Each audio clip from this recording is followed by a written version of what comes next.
High বন্ধু, দেখো তোমরা,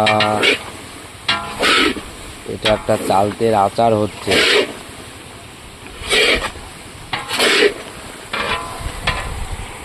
চালতের আচার হচ্ছে। এখানে আমি গরম করে তেজপাতা, শুকনো লঙ্কা, পাঁচফোড়ন দিয়ে তেললাম।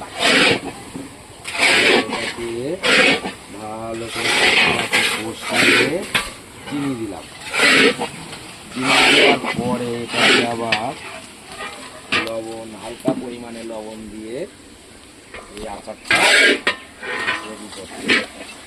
আর পাঁচফোড়নের গুঁড়ো, পাঁচফোড়নের গুঁড়োটা এখানে আছে, দেখি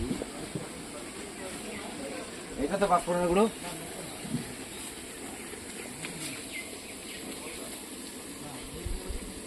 পাঁচফোড়নের গুঁড়ো দিয়ে দিলাম।